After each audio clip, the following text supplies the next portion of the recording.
en Burguete. Hemingway estuvo aquí. Vino aquí para pescar truchas en el río Iratí. La carretera que le trajo hasta Burguete era blanca y polvorienta. Primero atravesó una tierra de labranza con colinas rocosas. El viento agitaba el trigo de los cultivos. Luego la carretera se metió por entre las colinas y dejó abajo los ricos campos de cereales. Encontró en su mirada la aridez de la áspera arcilla calcinada y los surcos hechos por la lluvia. Así lo describe en Fiesta, The Sun Also Rises, 1926, su primera novela importante, que narra la experiencia vivida en sus primeros Sanfermines. García Márquez escribe de él en sus notas de prensa, obra periodística, que mientras la noticia conmueve en el mundo a sus mozos de café, a sus crías de cazadores, a sus choferes de taxi, a unos cuantos boxeadores venidos a menos. En su pueblo de Ketchum, el de Hemingway, Idaho, su muerte ha sido apenas un doloroso incidente local. El cadáver permaneció 6 días en cámara ardiente, no para que le rindieran honores militares, sino en espera de alguien que estaba cazando leones en África. Y de repente, en Burguete se me vienen esos leones al pensamiento.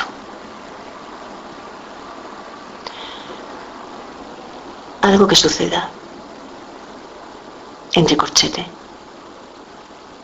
Hemingway regresó muchas otras veces a Burguete y Solans me contó que cuando viajó a Kenia en busca de las nieves del Kilimanjaro de Hemingway, durmió en un lugar rodeado por los masáis, en la misma habitación que se supone que durmió Hemingway. Yo leo una vez un cuento de Hemingway. En él una muchacha mira unas colinas y dice: son preciosas, parecen elefantes blancos. Pero Hemingway se pegó un tiro con una escopeta.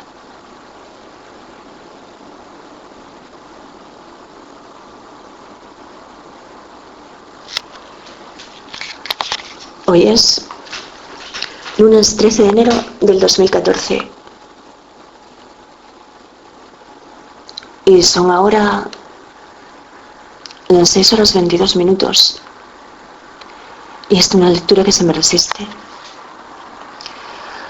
Asunto 14 en el ciclo alternativo, Manset en el ciclo biológico, 4:30.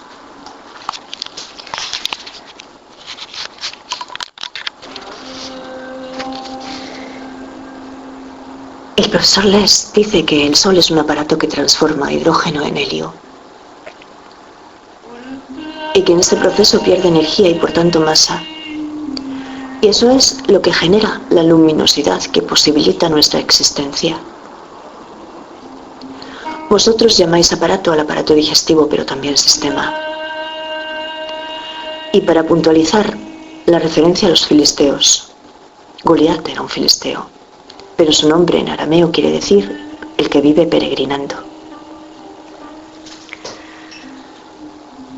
Y también un Nefilim, que son en la Biblia y otros escritos religiosos judíos y cristianos tempranos, un pueblo de gigantes o titanes, pero antes de que la Biblia pasase a serlo, como dice la profesora Uribe, porque los griegos le darán nombre a todo, a estas escrituras se las conoce como el Tanaj, es decir, lo que es leído. Yo luego conozco y escucho a Benjamín Forcano, que es un sacerdote y teólogo, que me explica que en el segundo milenio del cristianismo la institución de la Iglesia se ha organizado a través de una institución de poder, cuando el postulado evangélico era la hierodulia, el servicio sagrado, que es lo que se encuentra en contradicción con el poder sagrado, con la hierarquía, la jerarquía. Y esta Iglesia a la que asistimos se ha ido estructurando desde un poder altamente clerical, de tal modo que lo que se exige es una obediencia total a los dictámenes que proceden de arriba. y por ello se hace muy difícil tanto la crítica como la denuncia como la profecía. Pero el padre Forcano a lo que quiere referirse esencialmente es a lo que sucederá tras el Concilio Vaticano II, que impulsa la hermosa persona de Juan XXIII, el Papa Bueno, y al que suscribimos al cardenal Tarancón, que tan crucial fue para España en los estertores del antiguo régimen y en los conflictivos comienzos de la transición. Pero este modelo de iglesia quedará desactivado con la elección primero de Juan Pablo II y luego del cardenal Ratzinger, que se convertirá en el cerebro en la sombra, en el cerebro de la restauración, y que como no era un hombre de gobierno, como era un hombre de estudio y despacho, se verá obligado a dimitir en su pontificado como Benedicto XVI. Curiosamente, en el albergue de Molina Seca, el privado, aunque da igual porque el que lo regenta presume de que todo es suyo, un Antonio como el de la bodega, un tipo así, expone una tarjeta de este Benedicto XVI ante la cámara de una reportera.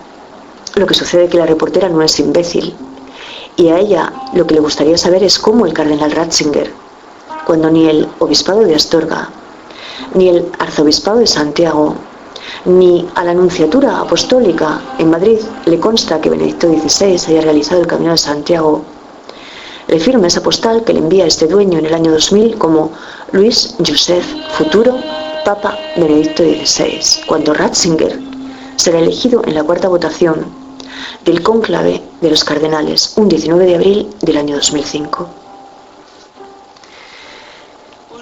Pero esta iglesia de la única doctrina, única liturgia, único dogma, único pensamiento, único derecho canónico, en lo que cree es únicamente en un binomio de cleros, un binomio de clérigos y laicos, donde los clérigos figuran arriba para enseñar y para mandar, y los laicos abajo. ¿Y para qué? Para pasivamente aprender y pasivamente obedecer. La Iglesia, continúa argumentando el padre Forcano, que reproduce para los problemas del hoy las respuestas del mundo pasado, y que comanda los grupos Opus Dei, Comunión y Liberación y neocatecúmenos principalmente, que no dejan resquicio alguno por donde respirar, a los 40 obispos del Pacto de las Catacumbas, entre los que se halla Leo Boff, ni dice que a la Iglesia de base, ni a las redes cristianas, ni al cristianismo socialista, ni a muchos otros colectivos que lo que demandan es la posibilidad de una aplicación creativa de las escrituras evangélicas. Pero entonces nosotros regresamos hasta la tesis 17ª del profesor Piñero, que expone que como el cristianismo a lo largo de los siglos es un proceso dinámico, la teología cristiana, lo que es el cristianismo, se conformará por otras varias teologías que complementan a la fundamental, que es la paulina. Porque como quedaba en relieve en tesis anteriores, el cristianismo es el cristianismo no de Jesús, que no vivió ningún cristianismo, sino el cristianismo del fariseo.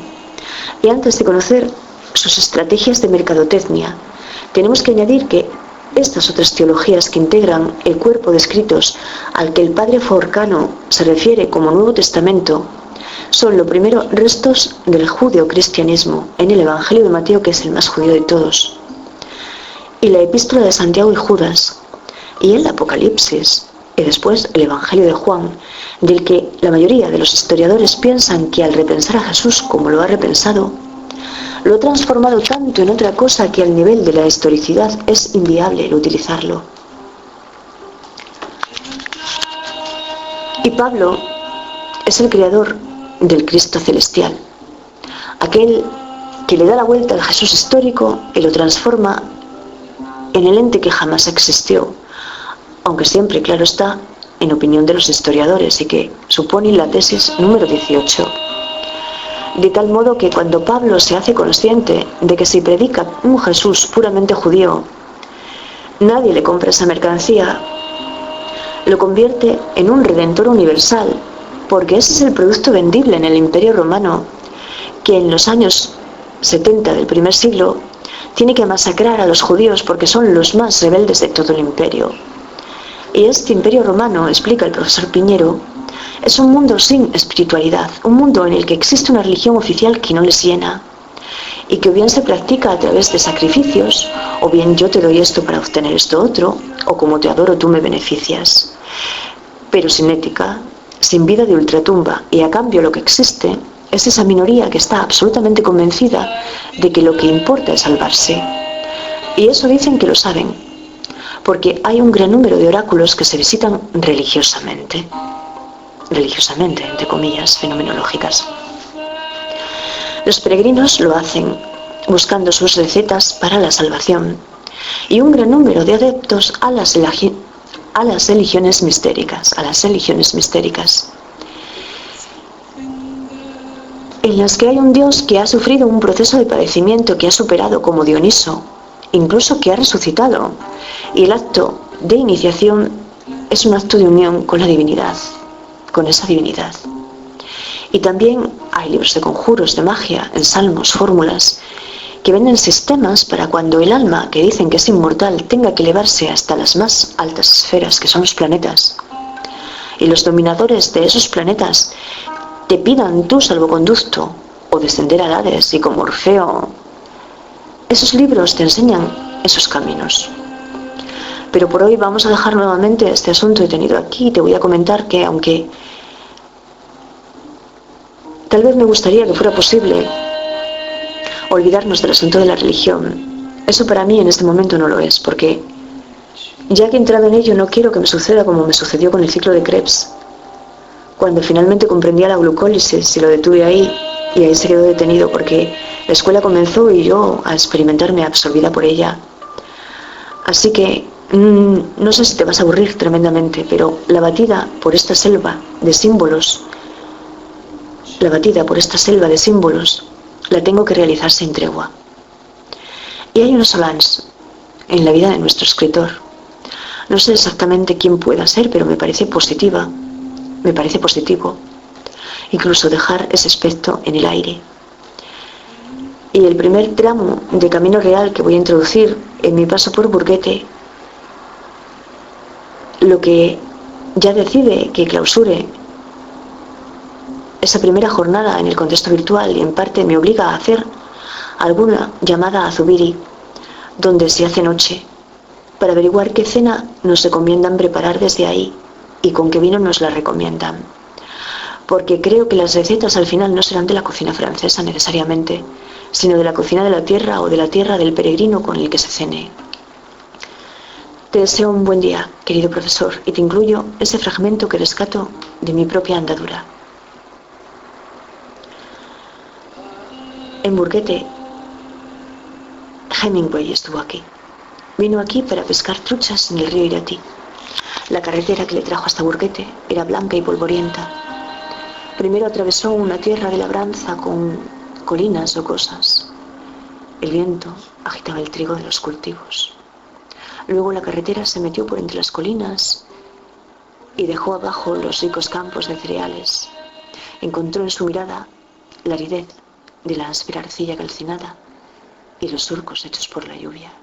Así lo describe en Fiesta, The Sun As Rises, 1926, su primera novela importante, que narra la experiencia vivida en sus primeros Sanfermines.